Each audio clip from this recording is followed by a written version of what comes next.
You are informed about the reasons why we delayed. There's going to be a slight change in this afternoon's session. We are going to have business presentations from various institutions. In the program that you have, you'll notice that we are going to start with Uganda Investment Authority.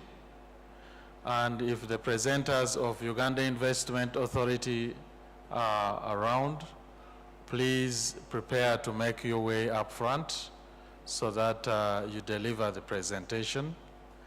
This will be followed by Uganda Tourist Board. Uganda Tourist Board presenters, please be preparing yourselves. And then we shall have a presentation by Uganda Revenue Authority. And lastly, we shall have a presentation by Uganda Registration and Services Bureau. At this juncture, I would like to take this opportunity to invite the presenter of Uganda Investment Authority to come up front. Thank you.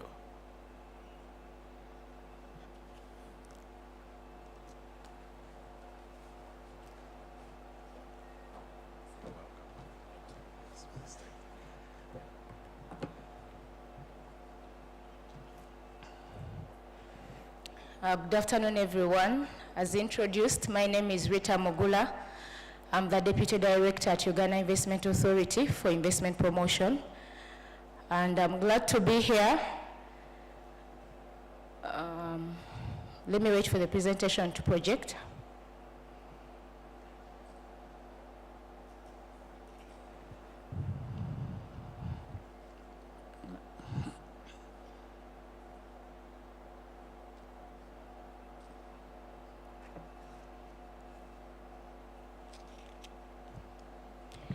Okay. So I'm going to take you through investing in Uganda. Our distinguished investors, the first question you ask yourself is, why would you choose Uganda as the entry? Sorry? Back. Okay. Thank you. Why would you choose to come to Uganda out of the entire global countries or the African continent? And a snapshot, some of the key characters that are part of Uganda. Uganda has the world's longest river, which is River Nile. We house the largest lake in Africa, and we are also part of the East African Common Market.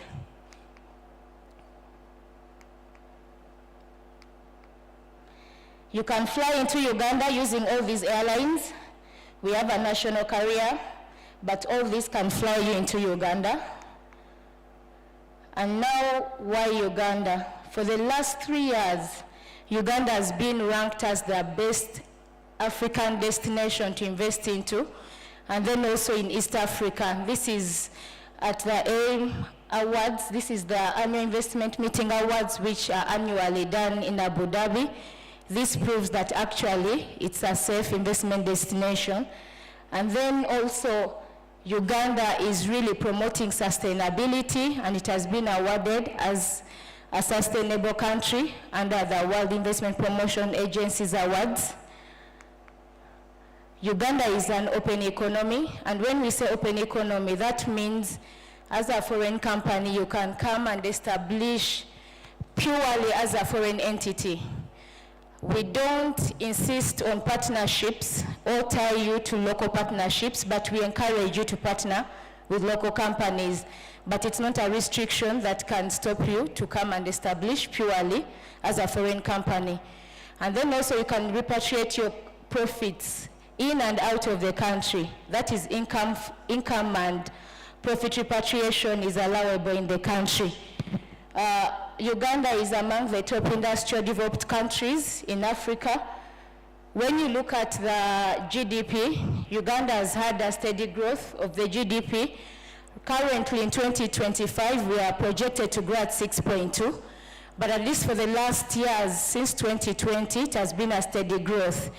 But also looking at the foreign direct investments into the country, these have grown fourfold from the last 4 years, from 660 million US dollars, and as of 2024, we are approximately 3 billion US dollars.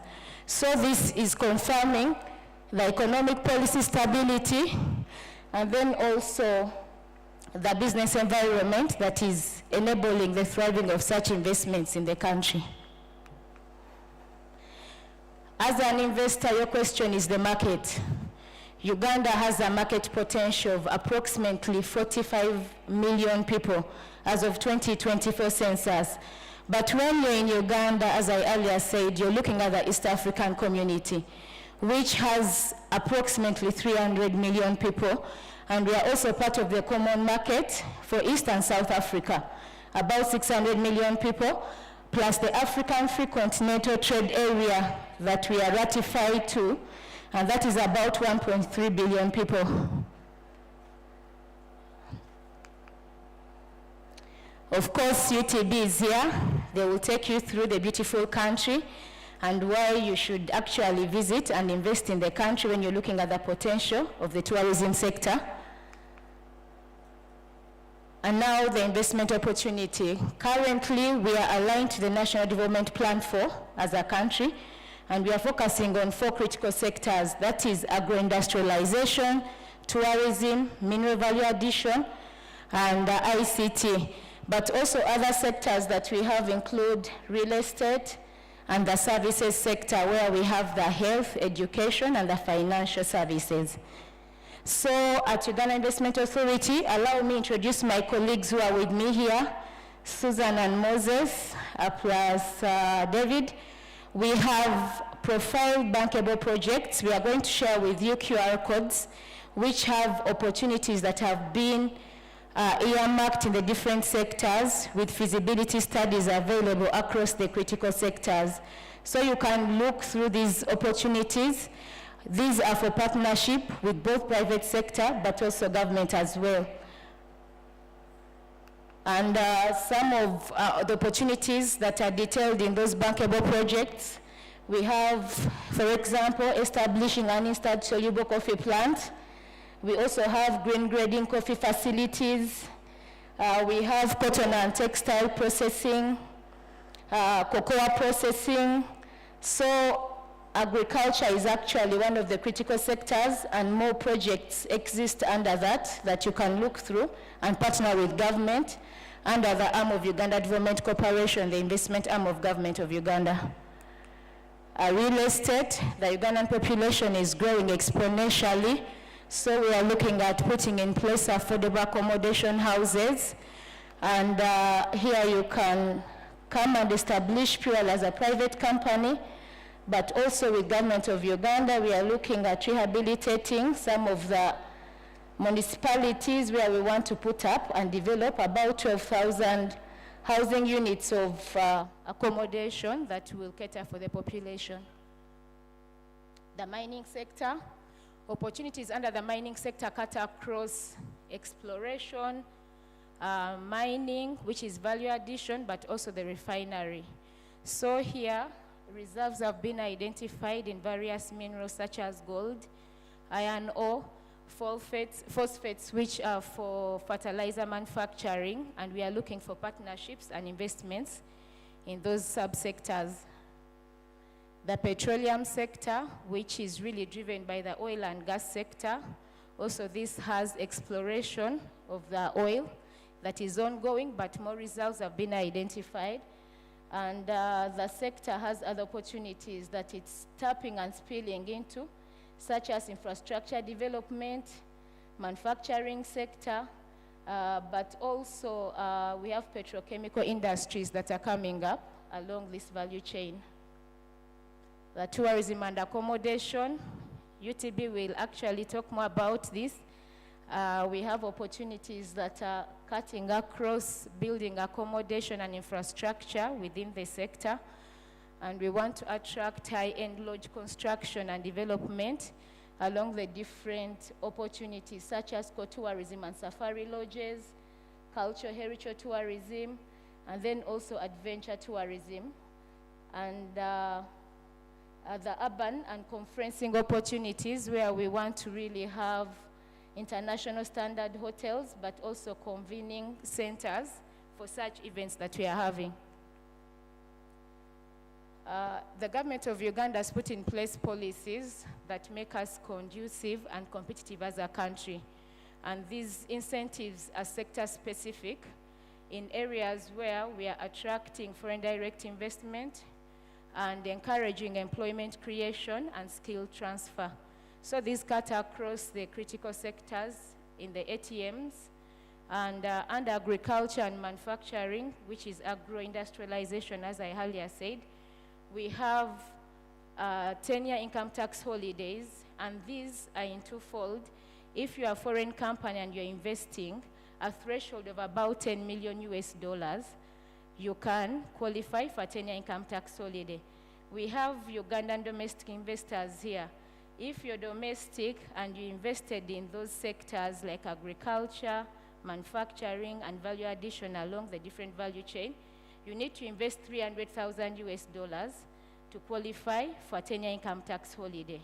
So it's really encouraging the domestic investors to also engage with the government agencies so that you get incentivized. We also encourage export promotion.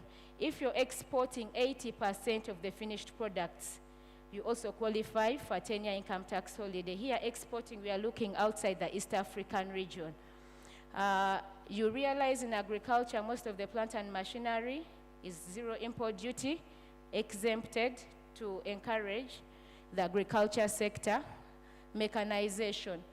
For the tourism sector, of course, the specific vehicles come with import exemption, and then also the hotel equipment and fixtures are also exempted.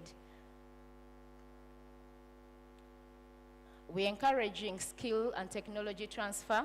So if as a company you're training your employees or you've carried out research and development, all this cost is 100% deductible of your tax exposure. This is empowering the Ugandans or the population that is employed to acquire the skill set that we are looking at passing on into the country. And then as Uganda Investment Authority, we are also mandated to develop and manage industrial park development, including the infrastructure. So we are looking for investors that can come and partner with us to have this infrastructure development done and can be incentivized with a 10-year income tax holiday. Some of the non-tax incentives include securing land within our industrial parks. As long as it's available, this land is allocated for free to the investors who want to carry out the projects in the sectors that we've identified.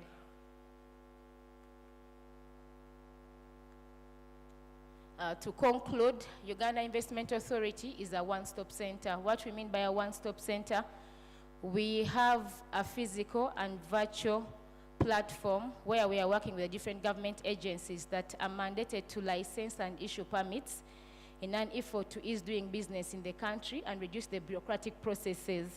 So you can come in Uganda Investment Authority physically at our business facilitation center and you register your company, you acquire a tax identification number. As a foreign company, you can get your visas processed and work permits from the one-stop center. We also have environmental assessments done and utilities such as water and electricity services. So these can be acquired in one place, and this reduces the hours that you take to process and acquire the necessary permits to start a business. These are the QR codes I was talking about, but we are going to distribute the cards amongst you so that you get to see some of the opportunities we've earmarked for partnership, and we encourage you to reach out to us so that we engage with the different government agencies and facilitate you in starting these collaborative discussions. Thank you very much.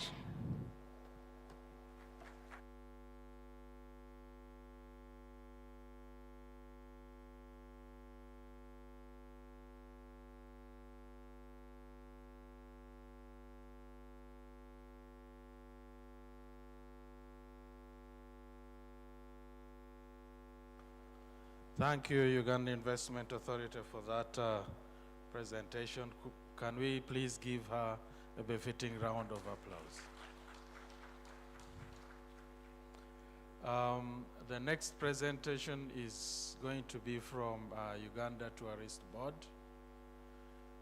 May we have the presenter from Uganda Tourist Board come up front?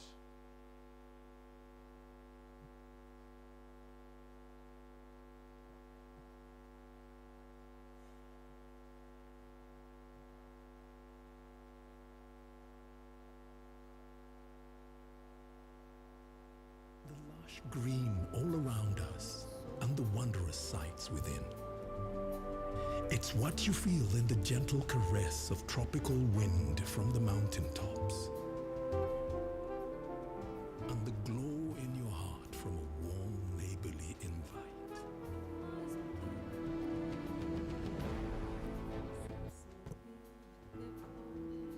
Every waking day is a reminder just how beautiful. Mickey D, is it?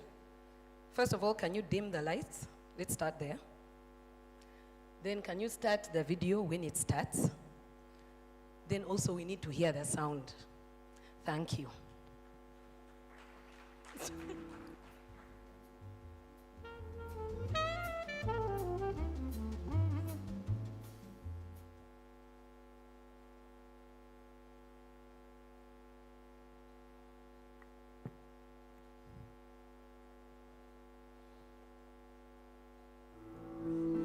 Every waking day is a reminder just how beautiful this, our land, truly is.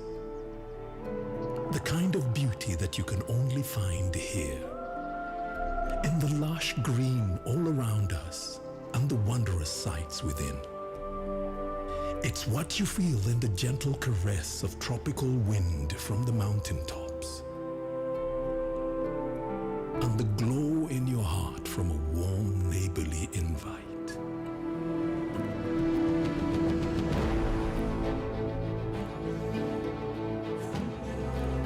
It's in the distinct aroma of our cooking, to the taste of food that takes you on a journey.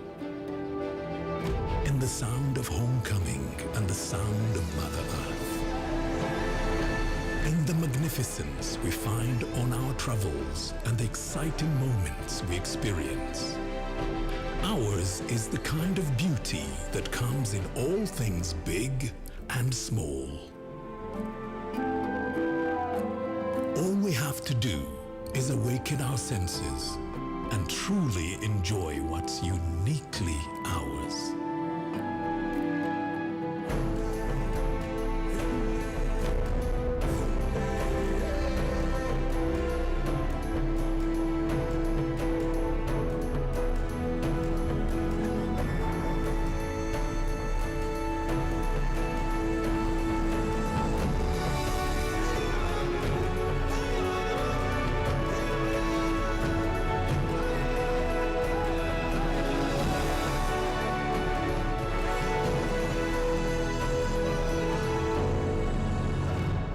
Explore Uganda, the pearl of Africa. All right, can I get a hand clap?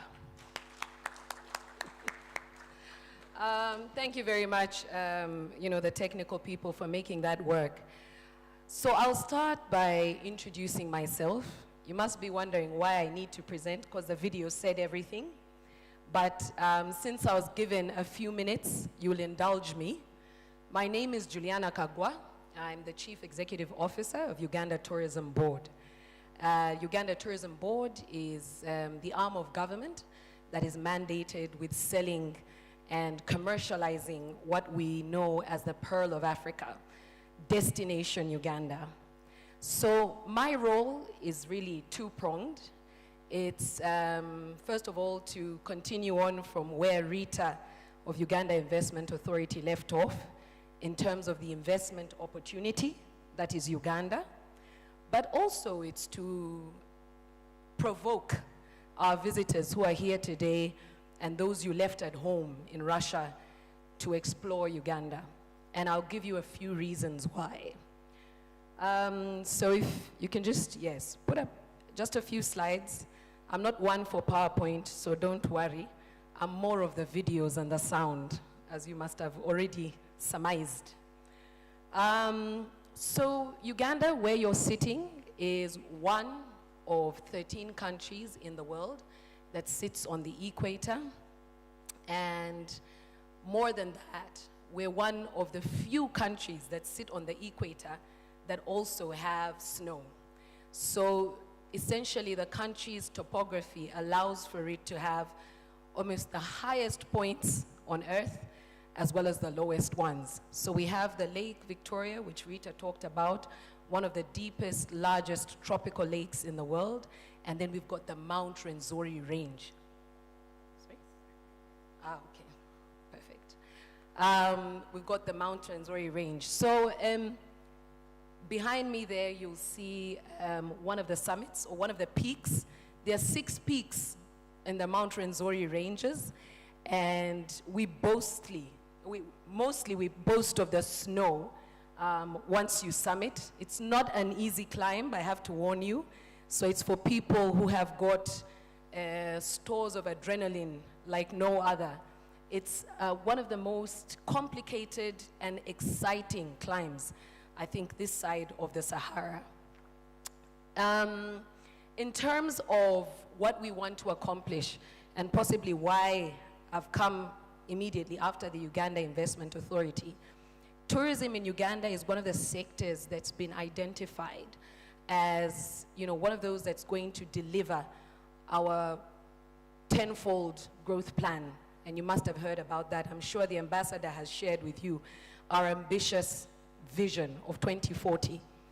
We essentially, the people in this room who are managing, a brand called Uganda, we see Uganda delivering or achieving $500 billion by the year 2040, and therefore multiplying our gross domestic product by 10. Within that tenfold growth strategy, I think 4 of the pillars have been shared with you. Previous speakers must have alluded to agriculture, which is pegged to grow about 5-fold.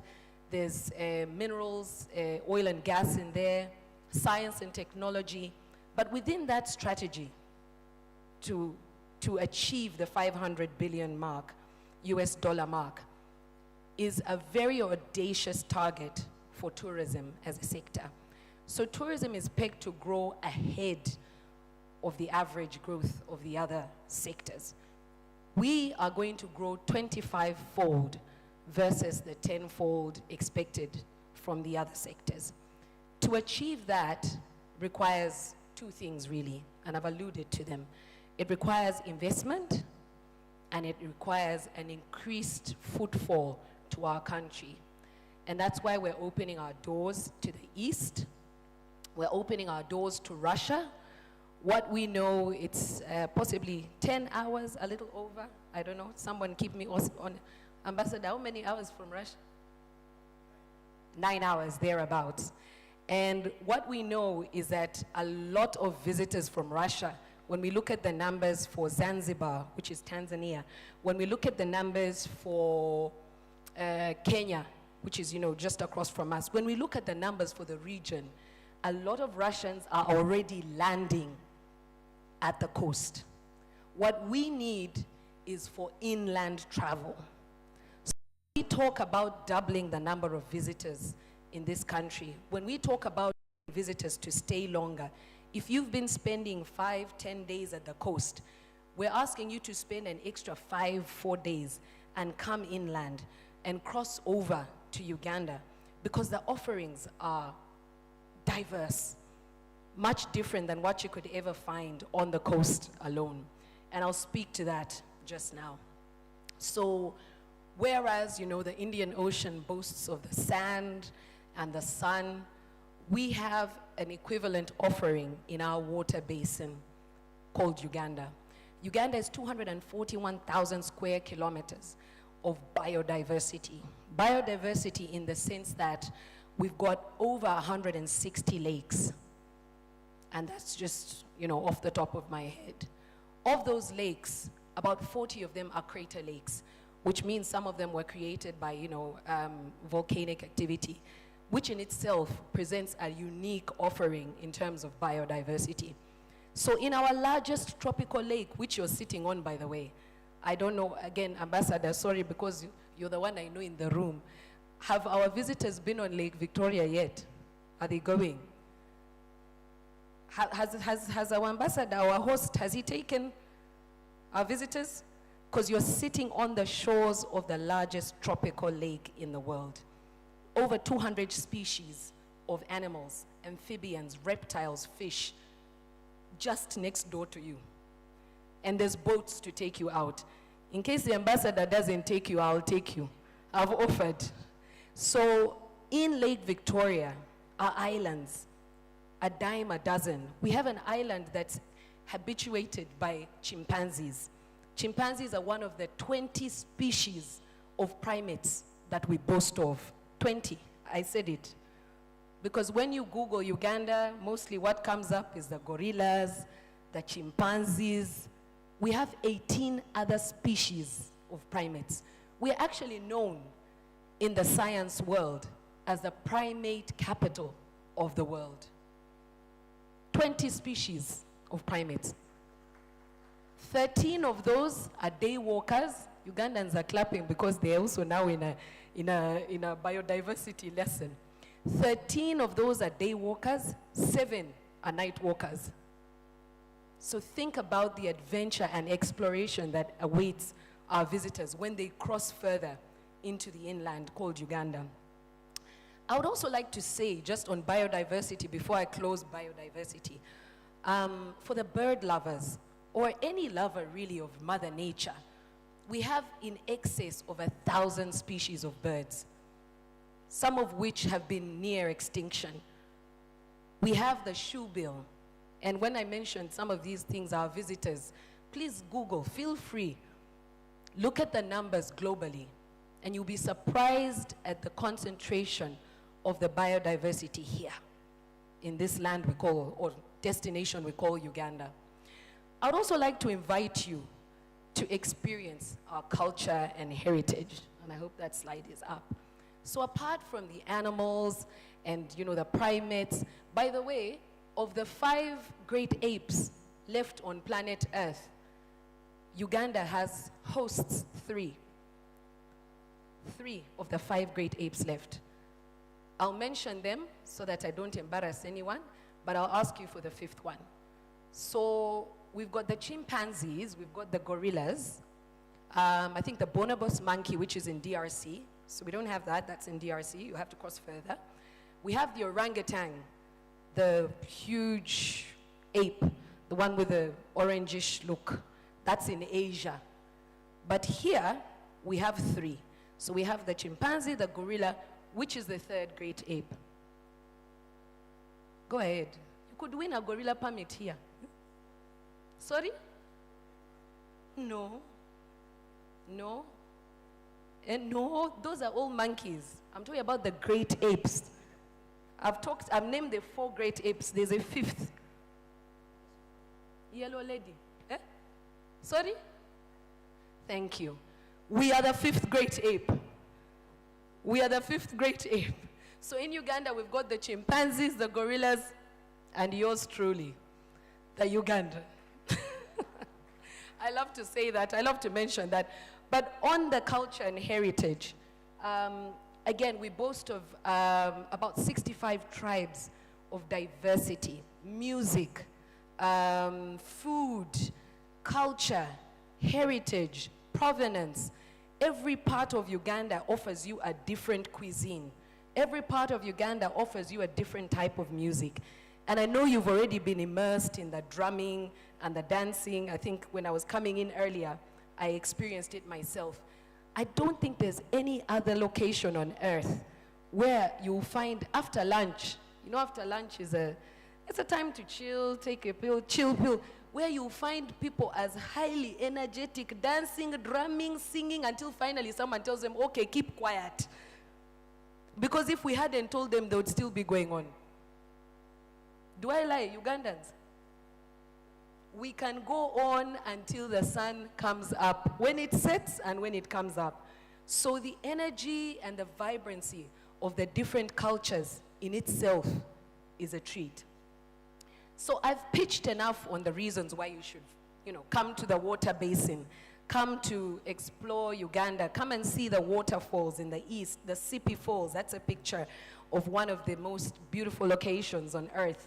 And at Sipi, I think there's 3 waterfalls, but if you move further inland, and again, remember, I'm asking you to come in from the coast. When you move further inland, there's a place called Wanale, and we call that the land of 1,000 waterfalls. Different sizes, different lengths, different depths, 1,000 waterfalls. So if there's anywhere else you've been on earth, and I'll be sitting there after here, that has as much water diversity as we do, I stand to be corrected. We have lakes, we've got rivers, we've got the waterfalls. Anything to do with Mother Nature's water is here in Uganda. I don't need to say that the source of the River Nile is here. Is anybody who doesn't know that fact? I'm sure anybody who Googled Uganda before they came in was told about the source of the River Nile. So the Nile that flows up all the way into Egypt, through the Sudan, and all the way pours finally into the delta in the northern part of Africa, that starts here. That starts here. So literally, Uganda is a basin of water, is a basin of life. And our culture and diversity reflect the same. I'd like to, apart from inviting you to explore Uganda, which I think if I've not touched you yet, is perhaps also touch on the investment opportunities. So just as my pre-speaker mentioned, Uganda is pure and raw and untapped potential. On Lake Victoria, where you're sitting, I'll ask you, I challenge you to count how many water vessels are out there. Not very many.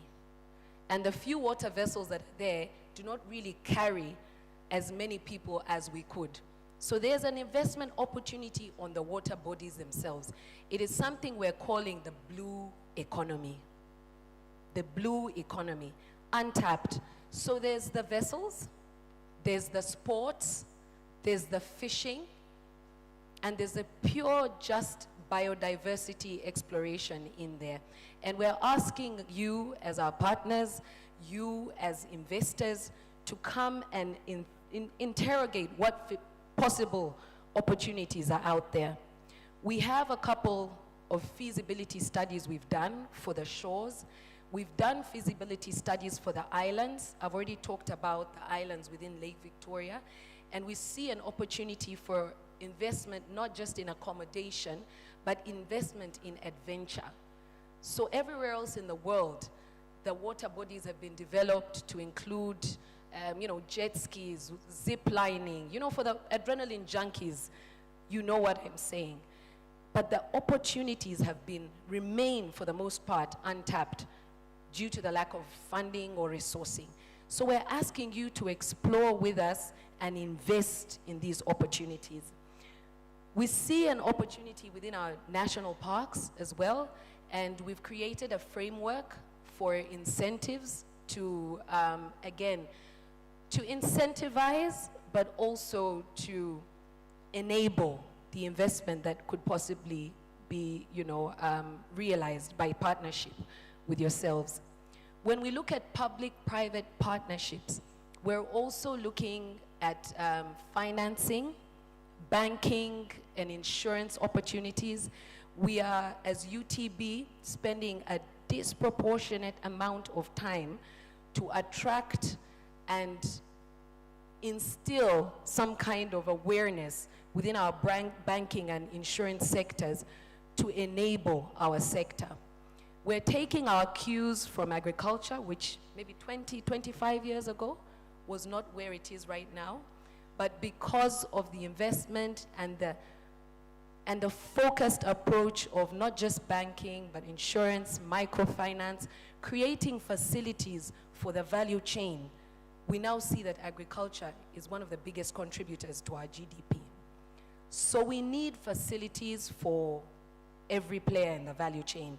And in the value chain, you have the tour operators. Some of them are here today. You can wave. Where are you, tour operators? We have our tour operators who are looking to partner with, international tour operators, but they need finance for that. And so we're working to create that bridge. We have our tour guides, and they have an association of their own. We have our hoteliers, the Uganda Hotel Owners Association, who again are working, day and night to see that we start to match up to our ambitious goal of delivering, 10% GDP by 2040. It means that we need more beds. When you say accommodation, it sounds huge. We simply need beds.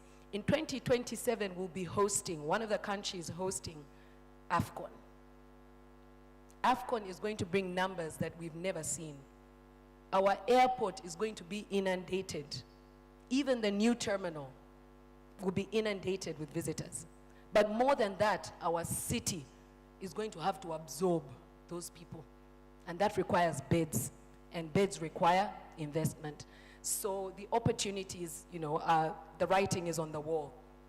The last one I'll say is on policy and tax reforms, which we are working on again with, Uganda Tourism Board, together with the Tour Operators Association, together with all the other private sector players, to see that as government, the policies and the tax regime that we have in place are actually enabling and not stifling the industry.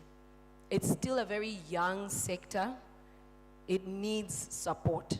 And therefore, we're talking to the government, and we're in the last, I think, the last bit of negotiations around making hotelier taxation more accessible and more conducive. So I think for the most part, those in the hotel industry, I'm speaking in Munyonyo so they know, our industry depends a lot, yes, on adventurers and explorers, but also on something called meetings, incentives, conferences, and events, on MICE. And that cannot be facilitated without the right policies in place, without the right tax regime in place. And we are working on that to ensure that MICE grows at the same rate as adventure and exploration do. The final thing I'll say, and this is really my last call, in my last minute, I hope I'm 10 minutes bang on time, is to just ask a question. And as I usually do, I will be offering one, not two, one gorilla permit to the correct answer. So are we ready? This is Uganda trivia, just a little bit of Uganda trivia. Those who read up on Uganda when they're coming, I don't think this quiz should be open to Ugandans. Should it? Ambassador, decide. But some of these Ugandans don't even know Uganda the best way. Even if I ask them, same thing. Okay.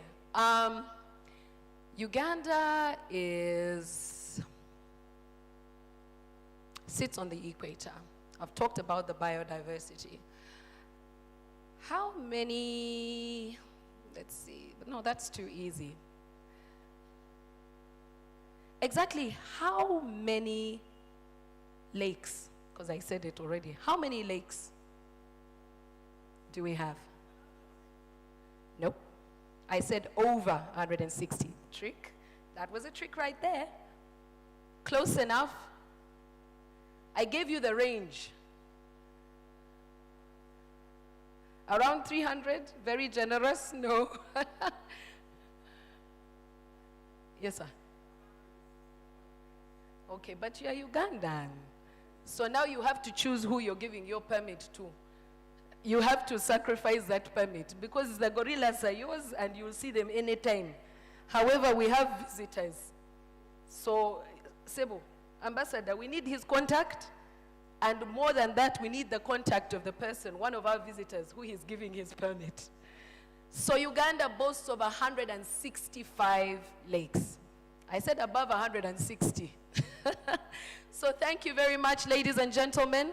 I look forward to hosting you when you come back to explore Uganda, the rivers, the lakes, the mountains, the animals. We are open. Thank you very much.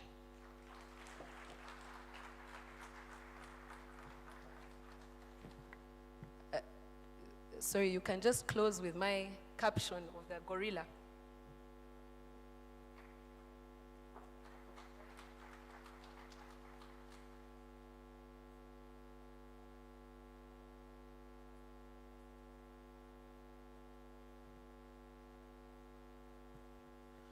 Thank you, Juliana, for that excellent presentation. Can we please give her another round of applause? Personally, I was hoping that I was not one of the 20 primates, but I think I've not been so lucky. The gentleman who got the trivia prefers that his permit should be given to Dr. Andrei Efremov of Ministry of Agriculture of the Russian Federation. Please take note that Dr. Andrei Efremov gets the permit. Thank you. I would also like to inform the presenters that after the presentation of Uganda Registration and Services Bureau, we are going to have a Q&A session, and all the presenters will come in front and take questions from the audience. At this juncture, allow me to invite the presenter from Uganda Revenue Authority, the taxman. Please, can you make your way in front and give us your presentation? Thank you.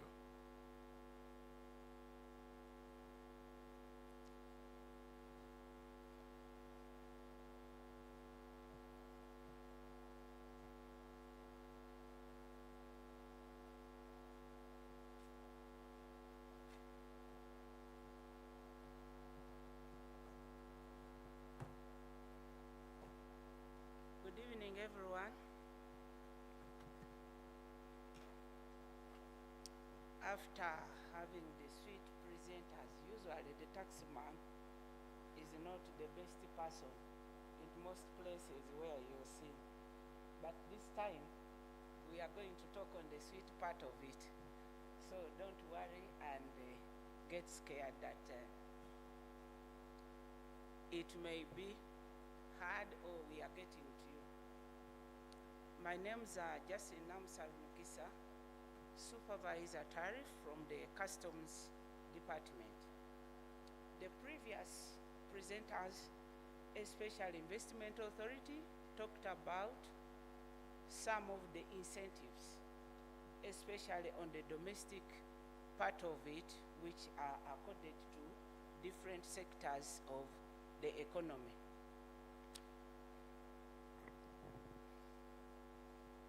I hope I'm loud enough.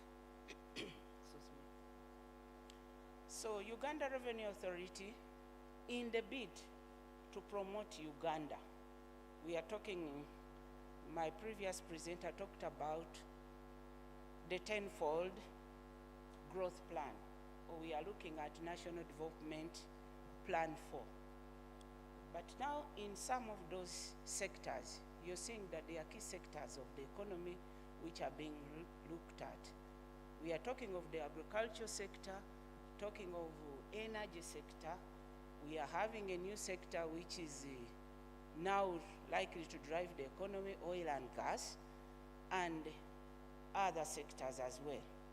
So where we are looking at, you're looking at domestically, their incentives are available to persons investing in different sectors and as well as internationally.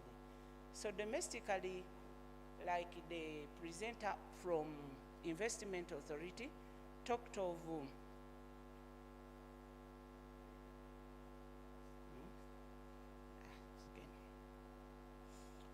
talked of the incentives which may be available to persons in Uganda who are carrying out businesses.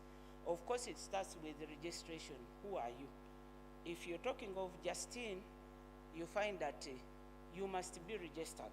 So in the registration, we have linked up with people like the Registration Service Bureau. Then we also have other, like the local authorities, so under the TRIP. So if you're registered, of course, you'll be dealing in different areas of investment. Are you investing in the industrial park? Are you investing in the energy sector, or whichever sector you are investing in? So you find that the traditional one, we are talking of people who are in the 10-year investment plan. You're talking of if you're investing in the industrial park and other sectors of the economy. Different tax incentives may be availed. Of course, we have one-stop center like Investment Authority said, if you want to get information for somebody who is coming in and which area, they will direct you to which part of the authority may deal or may be helpful if you're dealing with taxes. And now, like we are moving, we are going into the globally online. So the payment strategy we are using has gone on. You can now pay using mobile money. Previously, you had to go to the bank, or you can pay at any time and access services of Uganda Revenue Authority wherever you are in the part of the world. So it depends what you would be looking at. There are point of sale, different avenues, mobile money, internet banking, and some of the customs services, you can get them depending on whatever investment area you're looking at. So you find that different agricultural processing, what are the incentives there? There could be those ones related to VAT, there could be those ones related to income tax. Carrying out business, warehousing, there are so many who are now engaged. Of course, we have I saw something to do with the economic processing zone or the EPZ. So if you are a manufacturer of, say, electric vehicles and services related to that, you find that some of the activities involved in the sector are subject to certain taxes depending on where you're investing, because now we are looking at moving from the pollutants and going green. So if you're going green, you're manufacturing electric vehicles, you're manufacturing tires and all that. Depending on whatever business you're doing, there would be incentives for that. For example, if you're in printing, assembling medical, you find that there is VAT exemptions, but as well, when we shall be looking at the importation side, you realize that there is a lot which comes to some of those exemptions. There could be exemptions from excise duty, stamp duty, VAT exemption, and income tax, like it says, 10-year, you're given that tax holiday on industrial building deductions, wear and tear, and the like, which would be involved in that. And if you're investing in certain areas outside the Kampala, you find that there are also investments which are subject to tax or tax exemptions.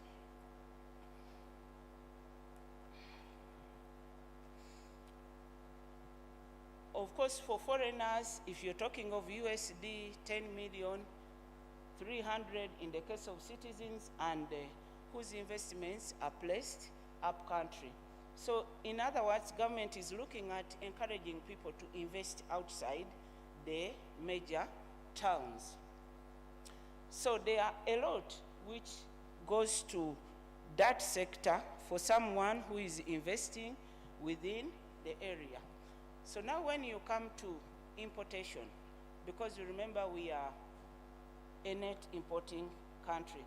And in the bid, it depends on which area you are investing in. So if somebody is in the manufacturing, agro-processing, assuming you're dealing in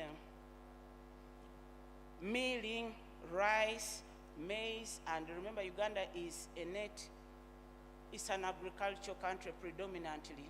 You're looking at exemptions from VAT if you are investing in equipment, rice hara, those for agro-processing. You realize that most of the VAT and import duty is not applicable. You are looking at seeds. If you import seeds for growing, those seeds are exempt. Fertilizers. You're looking at fertilizers. A lot of fertilizers comes in from some of our partners. So if you are engaged in agriculture, fertilizers are tax exempt. If you're a poultry farmer, poultry parent stock, or even importing day-old chicks, you are importing hatching eggs. For somebody who is in that sector, you find that you are importing them free of duty. You're looking at supply of machinery, tools, and implements suitable for use in agriculture.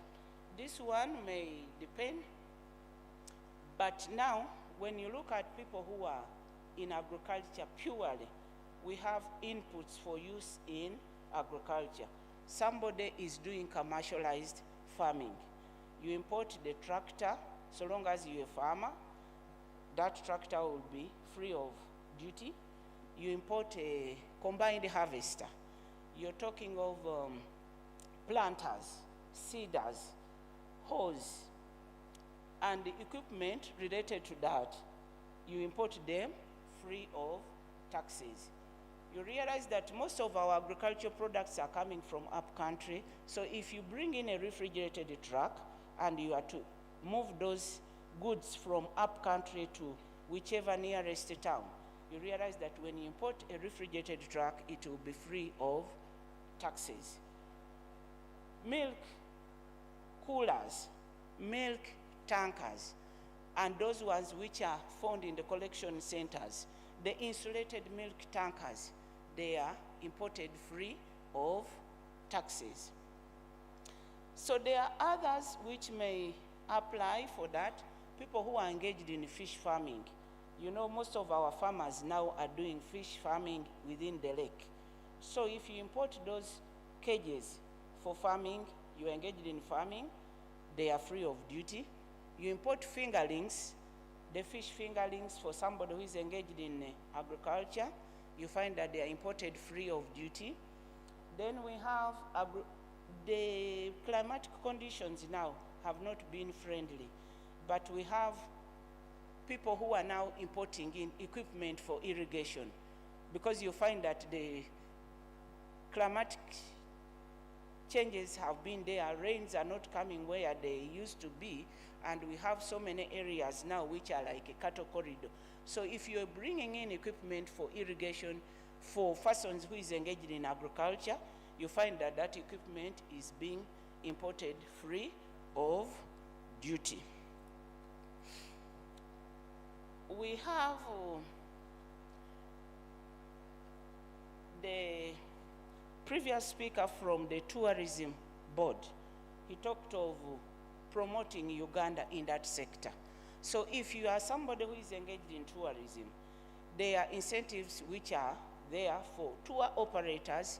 You realize that they have specialized tourism vehicles, are exempt from all taxes at importation. The tourism boats, people are doing tourism on the water bodies. There's so many which are mentioned, and also the tour buses are exempt from VAT. Then for people who are engaged in a hotel, equipment which are used for furnishing the hotels, you find the beds, you talked of the beds, the mattresses, the bed sheets, you're talking of those tablecloths, at least whatever is being used here, chairs, tables for furnishing are there, kitchenware, you're talking of refrigerators, you're talking of cookers, washing machines, if you are engaged in that, and aircon, it is imported free of taxes. Then we are looking at the energy sector. Here, the energy sector, you find that people who are engaged in hydropower generation, import duty and VAT is exempt. Then we are looking at people engaged in solar and wind energy and geothermal power generation. If you import many of the equipment which are used, specialized equipment for use in the, like wind energy, you're importing the wind vanes and all that, may be so duty exempt. Solar energy, the panels, photovoltaic panels, you're talking of the batteries which are using inverters and the charge controllers. They are free or exempt of duty. Then when you go to the transport sector, you're talking of transport moving on the main waterways, moving from Kampala, you're going to Kalangala or whichever area. If you import, say, a barge or any vessel which is of 25 net tons for movement of persons and cargo within those areas, you realize that they are exempt from taxes. Then we have people who are in the manufacturing sector, because we are saying you're looking at value additions. If you import industrial spare parts for existing registered manufacturers, they are free of duty.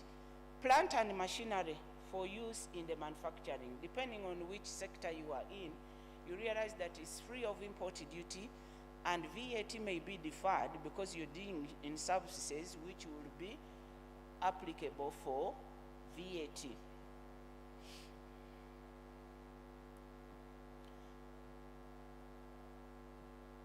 Then we look at the medical sectors. Most of the equipment used in the medical sector, dental, you're dealing in veterinary and human. So you find that equipment is exempt.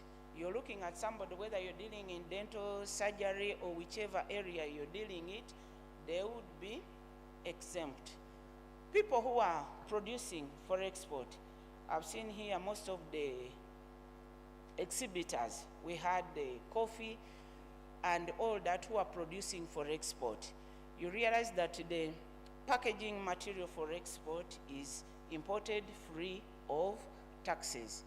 For companies engaged in medical, raw materials and packaging material used for manufacture of medicaments are free of taxes.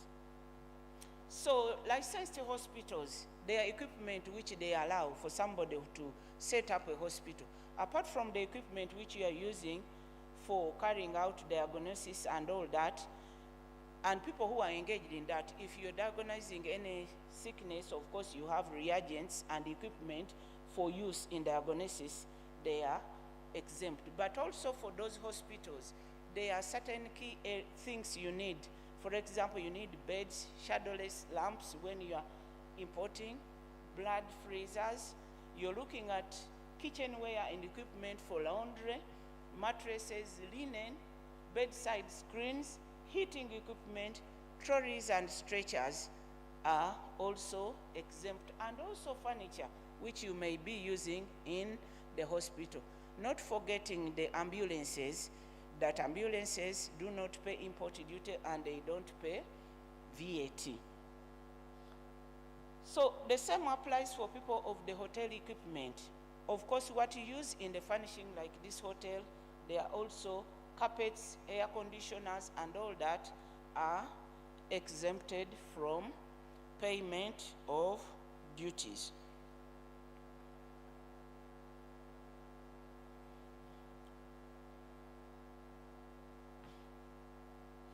We are looking at the sector like oil and gas, mining. Under mining, you realize that equipment, machinery, and spare parts for persons registered to carry out mining. You know, we are mining a lot, and I think Uganda, we have iron ore, one of them. We have dolomite in the north. We have several marble and all that. So gold mining is one of the hot key mining. So equipment which import and you are a licensed mining company are exempt from taxes. You're looking at the oil and gas sector. We are talking of companies, Kingfisher Development Area, and we are looking at Tilenga,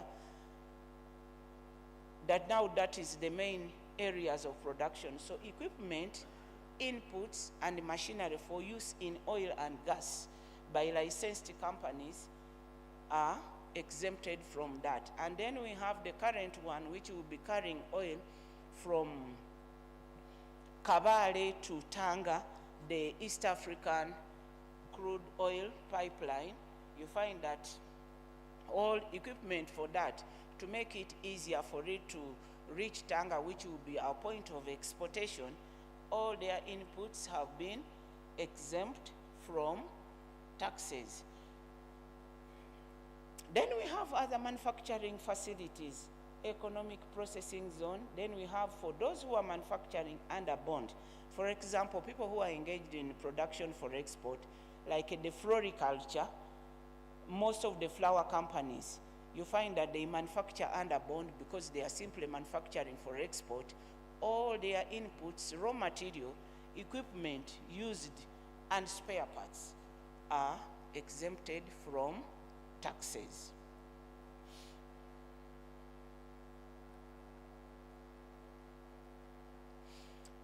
So we talked about the tax regimes. We are looking at simplification of the processes. For importation, we have the automated systems for customs data, the ASCUDA system, which is a self-declaration that the person declares what you have imported in. So you find that it is an e-declaration, and the processes are stored in the system. And also we have other avenues, that's the electronic single window, where you realize that some of the key government agents are on that platform, like agriculture. The one who are monitoring the drugs, like the National Drug Authority, are also on the platform for controlling. Then we have the payment, URA payment through different modes of payment. Then we have changes in the URA system to aim at simplifying processes to enhance service delivery and voluntary compliance. Audits by different teams, of course, now we are carrying out joint audit teams that you find different departments of the organization, like you're dealing with customs, domestic taxes, and internal audit, all embraced to carry out one joint audit. And also we have a system which is the e-system. If you're raising queries, you go to the touch point, that at whatever point you are in the world, you can send in a query to the Uganda Revenue Authority, and then you can get an answer on any area of tax you may want to be helped, or you seek to get information from there. So we are also moving with the current modernization. And for anybody seeking information, you realize that we have support platforms, the toll-free number, we have email services at URA touchpoint, at that one, social media, we on Facebook, Twitter, and LinkedIn, then the WhatsApp and the websites. I think on that note, I may say, asante sana.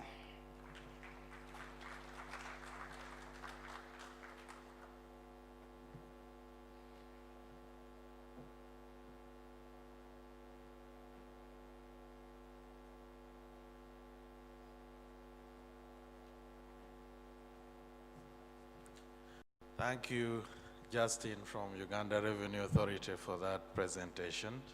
Can we give her another round of applause? I noticed that participants are a little bit fatigued.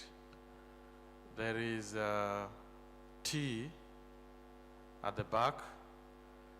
So as the presentation continues, you can go in one by one and pick a cup of tea or coffee, and you come back and settle in. With that, we have the last presentation by Uganda Registration and Services Bureau.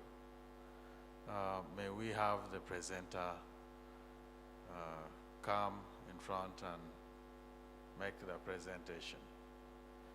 In the meantime, participants can go one by one and pick a cup of tea, and you come back inside as the presentation continues. Thank you.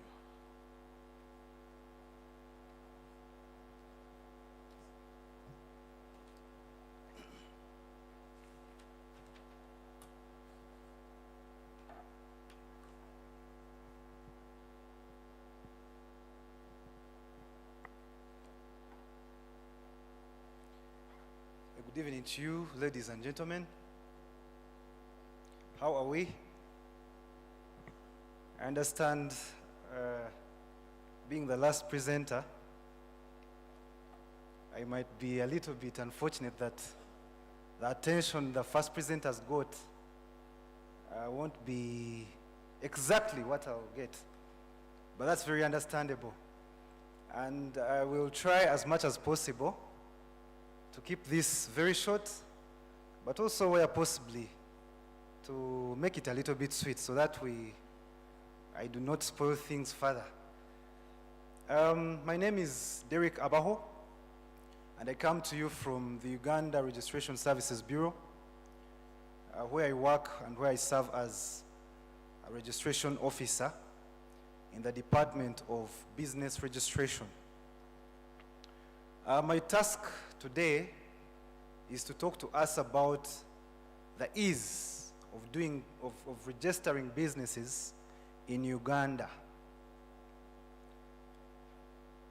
I have been tasked to explain to us, or to simplify to us, and give an explanation of how easy one can have a business registered in this country. And as I was thinking about this, two things came into my mind. For us to properly understand how easy it is to register a business in Uganda, we must look at two things critically. And the first is the historical aspect, where we shall look at if an investor in the year, let's say 1990, was desirous of establishing a business here in Uganda, what would they go through?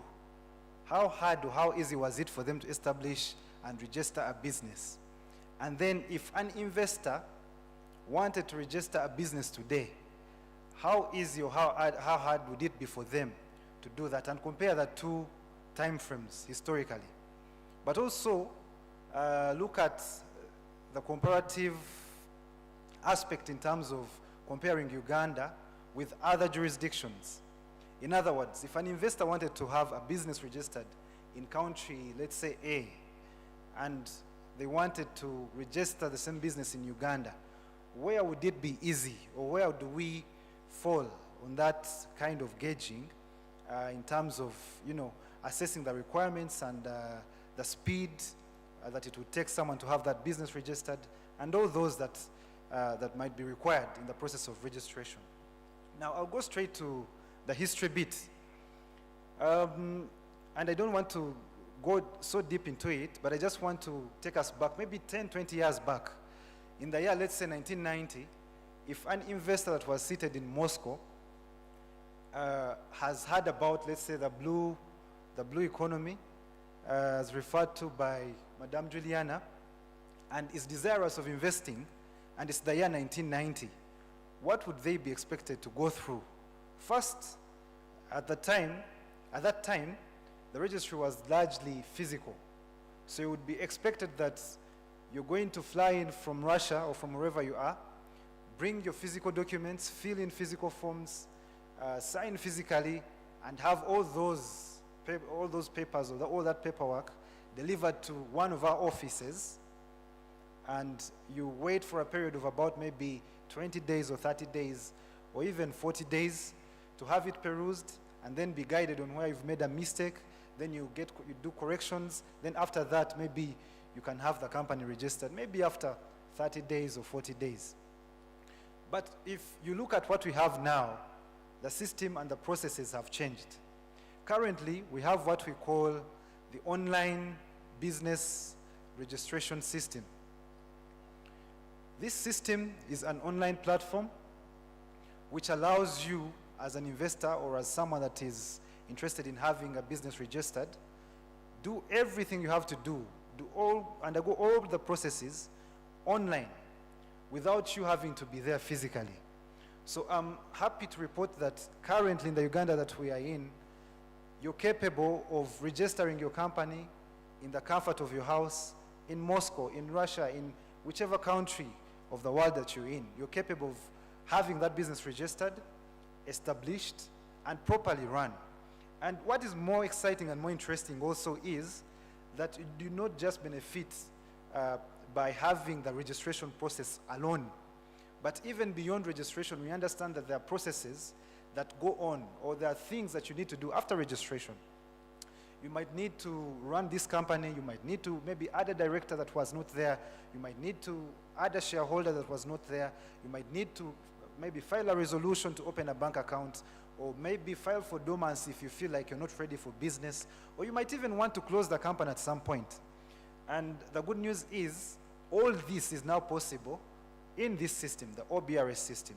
And you don't have to physically be present in Uganda for you to achieve all these processes online. You can do all these processes, or you can undergo all these processes when you are just on your mobile phone, on your laptop, and in any country, in any part of the world, for as long as you have internet accessibility.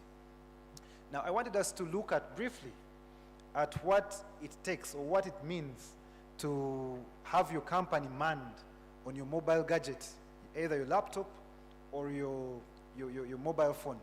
Now, I understand in most countries, what they have currently does not support this kind of arrangement. You'll either go register, get a certificate, get your documents, and you go home. And there is no system that allows you to continuously monitor what you have in your company. But what we have in OBRS in Uganda here is that if you opened up a company today, you're in position, even if you're not here physically, to know who is the director, who is the shareholder. If there are changes in those people, you can tell. If there is someone that is trying to file a resolution without your knowledge, as a director or as a known of the company, you can tell because you have access and you can see, you can track all the transactions that are being handled in the company account. Now, I'll start from, okay, we can go to start. Now, under start, you can see that this company can file, for example, the different resolutions. And the key point here is that you don't have to be here. You're in UK, you're in US, you're in China, you're in Zanzibar, you're for a holiday in South Africa, I don't know, wherever. But you're still capable, even while there, to file a resolution for your company. So you could say, I want a new bank account, or I want to maybe undertake a transaction with company X. I don't have to be in my office, or on my desk. Even when I'm on holiday, I can still make that file a resolution, and accordingly, maybe transact in whichever way I might desire. You can file annual returns, you can file charges, you want to borrow money, you don't have to presently be here. You can file charges wherever you are, or you file mortgages and get debentures and all those things that involve getting financing from an outsider or a banker. You can file for dormancy. You've opened up this company and you realize that maybe I'm not ready to pursue business now. And you want to close, not close permanently, but close the company temporarily. So you can file for dormancy under this particular function. And you can convert the company from one state to another. If it was a single member company, you can change it and maybe get more shareholders on board, convert it into a private company that has or allows for you having more than one shareholder, or you convert it to a public company that allows for many more shareholders to come and buy in shares. All those things are possible on this system. We're going to look at also some other interesting aspects under the business file. And this is interesting because in some countries, or even in Uganda before, many years back, we had a situation where someone would open, an investor would open up a company, let's say, and in the process of registration, they had been helped maybe by person X. So you find that that person goes behind the back of the investor to maybe add other people into the company, or maybe borrow money, file resolutions that the investor himself was not aware of. And then someone discovers after 5 years, after 3 years, that there is a transaction that happened, but he did not personally sanction that transaction. Now, with this system, that is not possible. In Uganda currently, it's not possible.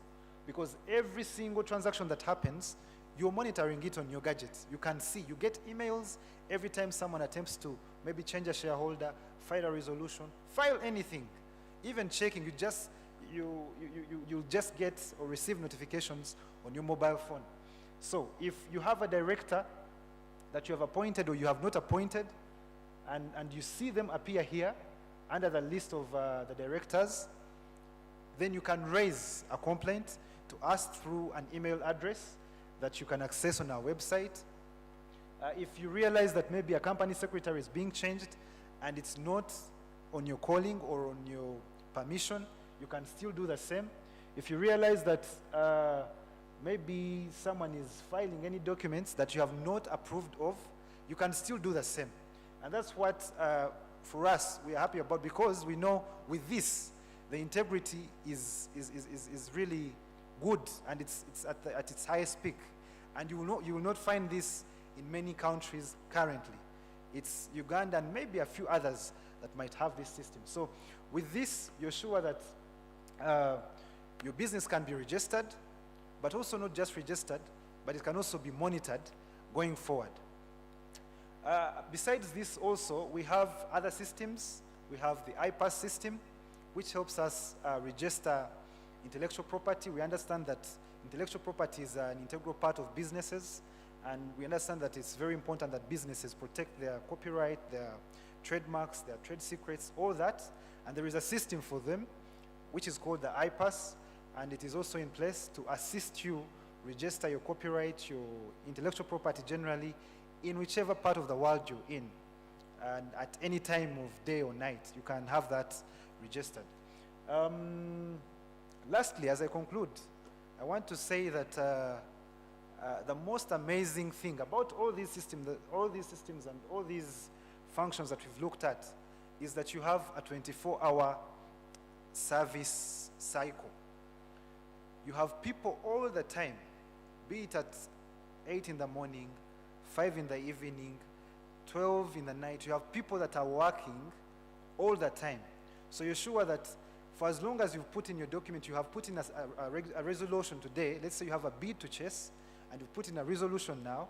You're sure that you'll get it tomorrow before 8. That's the beauty about this. Most countries, you realize that the time frames are a bit, the time frames between the date of submission and the date of receiving the processed application is a bit wide. But with us, that time frame is very minimal, because you have people in the system that work all night and all day to ensure that you get services delivered to you at any time of the day and at any time of the night. With that, I want to say thank you so much for the audience, and I'll be waiting for any questions that will be coming from that. Thank you so much.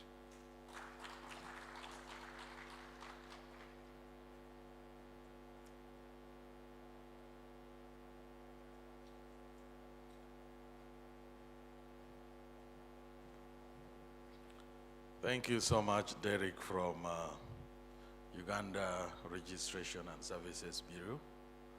May we give him another round of applause.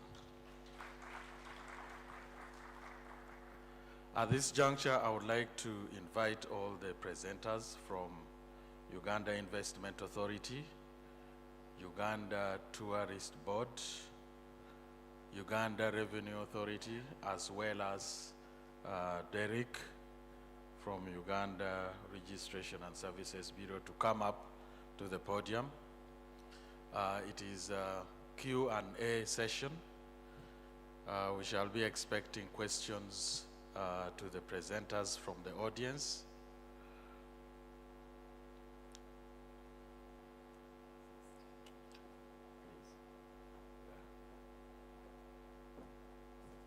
Yes.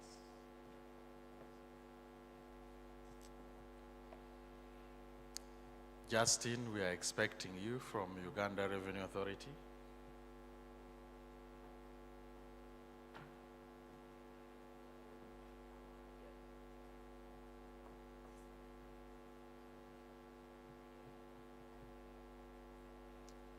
Can somebody request Justin to come up to the podium?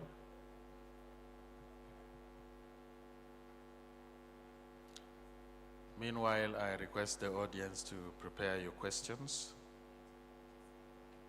for the panelists.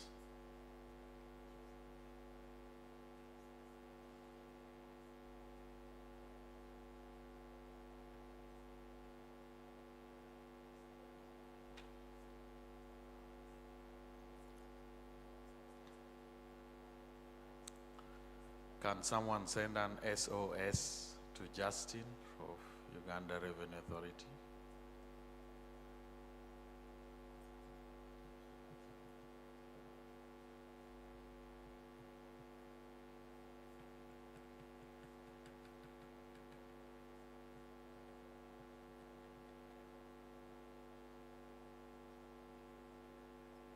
Yes.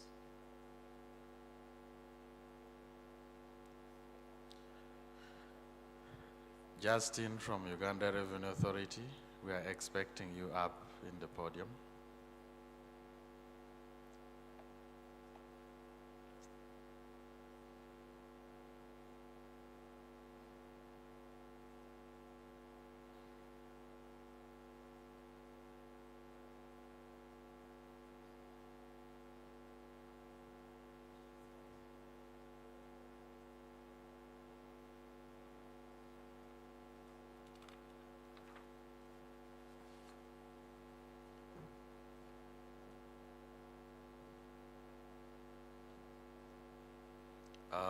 Thank you. We now have quorum. The panelists are all seated. Can we take the first 5 questions, and then the panelists will respond. Then we shall take another 5 questions. The first question I had seen, yes, please. You mention your name and the institution you're from, and you ask your question. Please take the microphone to. Yes. Yes, good afternoon. My name is Damir. I'm from the ITMS project, so a bit known in Uganda. So I would like to thank that all presenters. It would be nice for us like that to have the same presentations in 2018 when we came here to establish that and incorporate our company in Uganda. So we are facing with some challenges about this, like tax incentives, tax exemptions, some like a support from the government of Uganda. And I would like to ask, is there any one-stop center or window where we can come as investors, describe our project and get the full support from the government? So, because for us, we needed to use our bus 11 and move from like one office to another office, find out everything going to the Ministry of Finance. They're sending us to the URA, URA is sending us to the Investment Authority. From Investment Authority, we are moving back to the Finance, and all of them are saying that we need to go to the Parliament. So, this is my question, and I think you feel my pain. Thank you very much. Thank you, Damir. I think panelists you've heard, we shall take the second question. Damir has been given a runaround from government to finance to URA to parliament and back to government. So can you prepare to answer that question? Can we have the second question from the audience? We are going to take 5 questions, then the panelists will respond to them.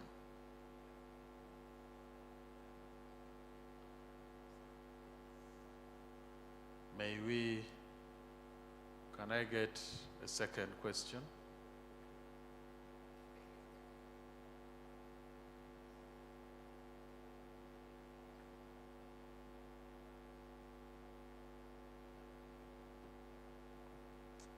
Anyone with a question? It looks like the panelists have done a good job. May I request them to respond to that one question? Okay. Thank you. I think that is to UIA, Uganda Investment Authority. When I made the presentation, I don't know if the investor was in, but I guided that Uganda Investment Authority is a one-stop center. And by being a one-stop center, we are working with different government agencies that facilitate investments and also promote investors.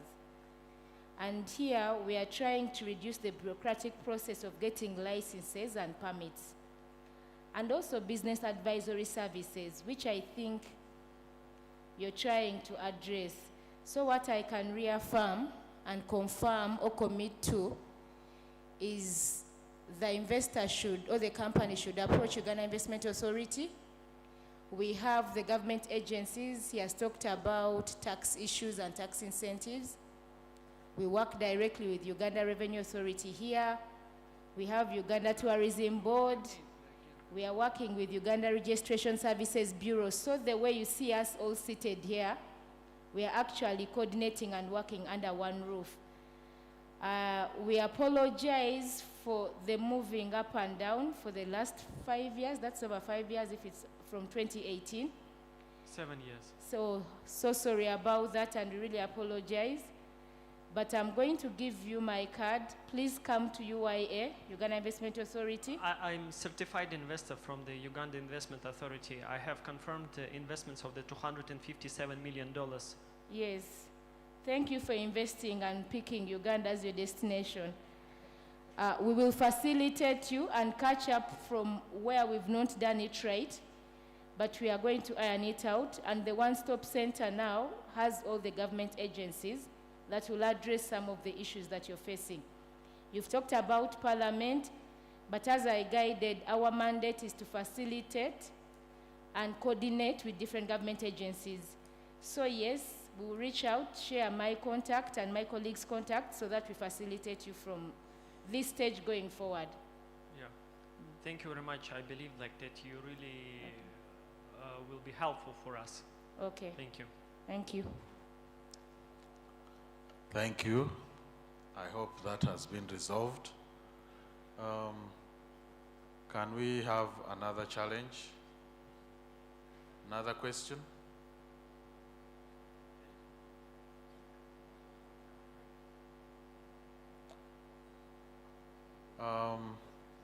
There being no other question, maybe the panelists have something to say that they possibly forgot or they want to add on to what they already said during the presentation. I'll give each of you 2 minutes and then we can summarize this. I'll start with the Registration and Services Bureau. Then we come to Uganda Tourist Board in that order. Thank you. Thank you so much for the opportunity. All I can say is that it is very easy to have your business registered in Uganda, and you can get it in the shortest time possible. So should you think about registration of a business or establishment of a business, don't be drawn back by thinking that it will take you a lot of effort or a lot of time to have your business formalized here. There are very many advantages, like we've heard from the rest of the presenters that presented earlier on, of investing here.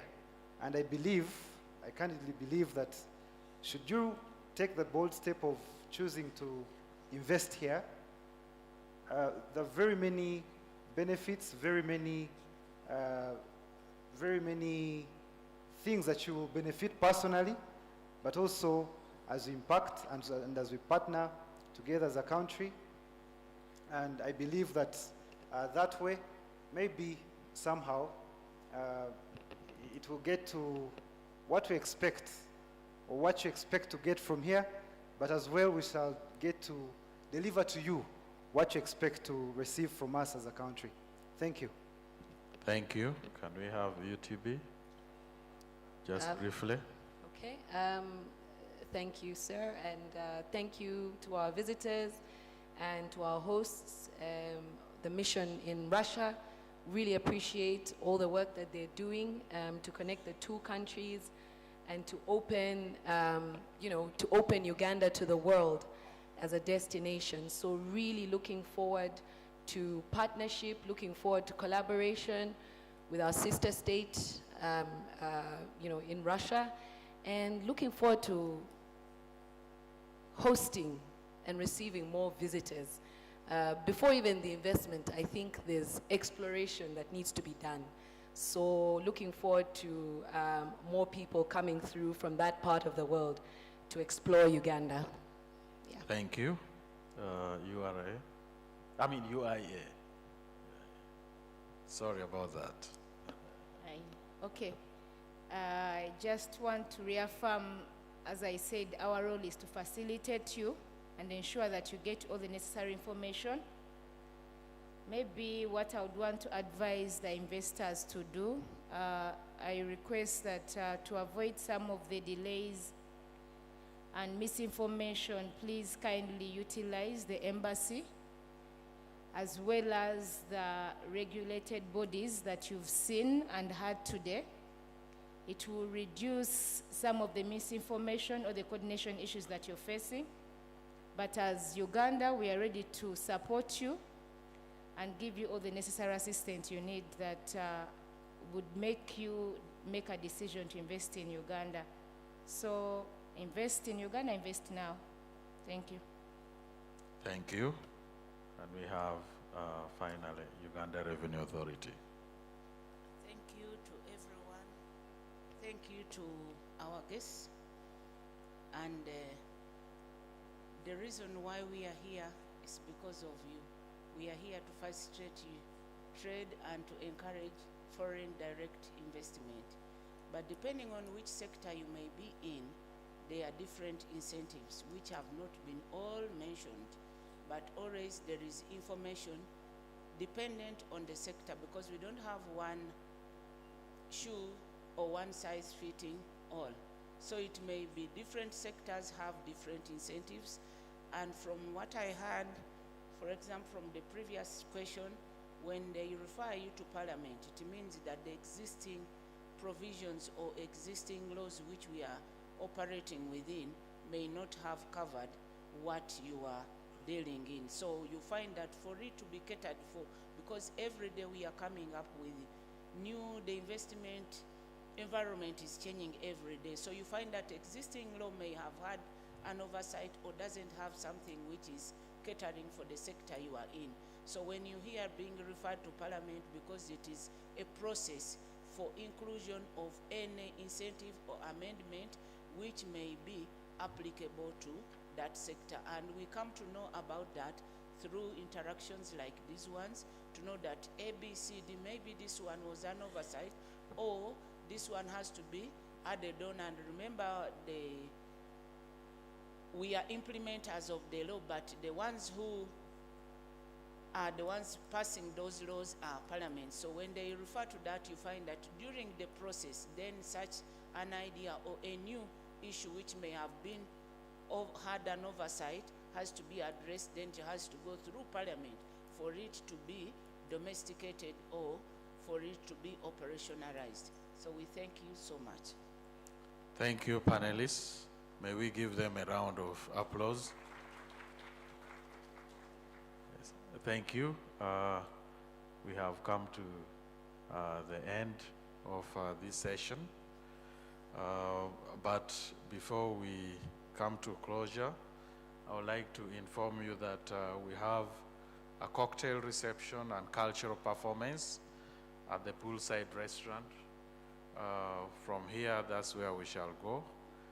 At this juncture, I would like to invite His Excellency, Ambassador Kizige, to come and just give a few remarks and close today's session. Ambassador. Please, panelists, you can return.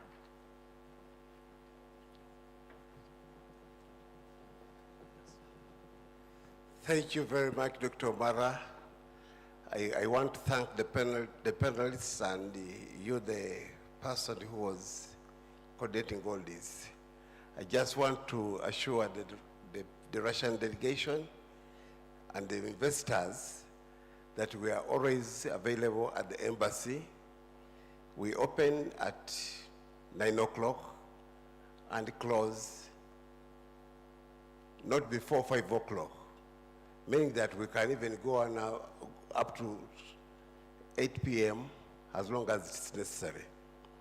But also when you come to us, when you come through us, we would normally organize meetings for you with all these agencies in a single room, and you'll get the services that they've talked about and the guidance within an hour or two, and then you are ready to go. So please take interest. We shall continue to be available, and you don't need any appointments to come to the embassy. There will always be somebody. I will always be there. If I'm not there, my deputy, Ambassador Gideon Rutazindo, I will also be there. So please, feel free to come and interact with us at the embassy. We are there for your services. We want to thank you all. We want to thank the Ugandan team. We want to thank the people, the exhibitors, for a great day. We are looking forward to a very exciting cocktail reception and a great day tomorrow. Once again, you're most welcome. And after the cocktail, feel free to go and walk on the shores of Lake Victoria.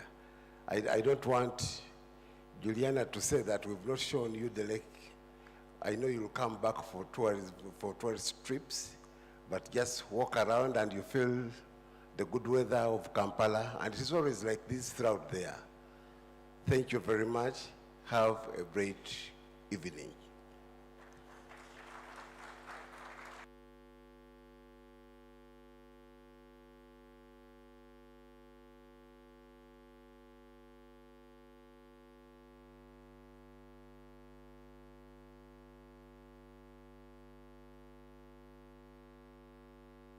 Thank you, Ambassador. With that, we have come to the end of today's sessions here. I wish you a good evening, and the session is now closed. Thank you.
waking day is a reminder just how beautiful this, our land, truly is.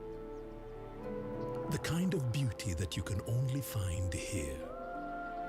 In the lush green all around us and the wondrous sights within. It's what you feel in the gentle caress of tropical wind from the mountaintops. And the glow in your heart from a warm neighborly invite.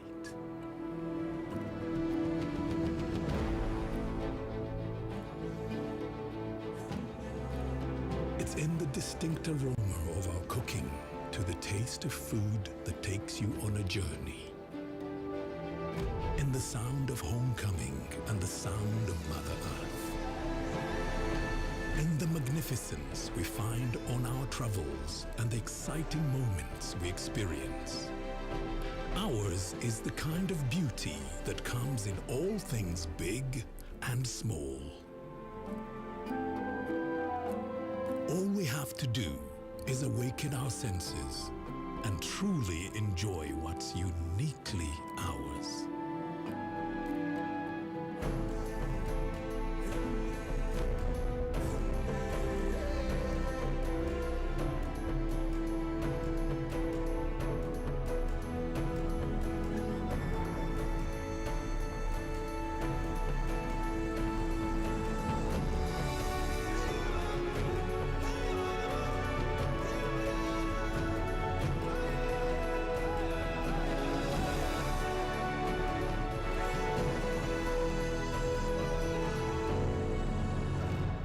Explore Uganda, the pearl of Africa. Every waking day is a reminder just how beautiful this, our land, truly is. The kind of beauty that you can only find here. In the lush green all around us and the wondrous sights within. It's what you feel in the gentle caress of tropical wind from the mountaintops.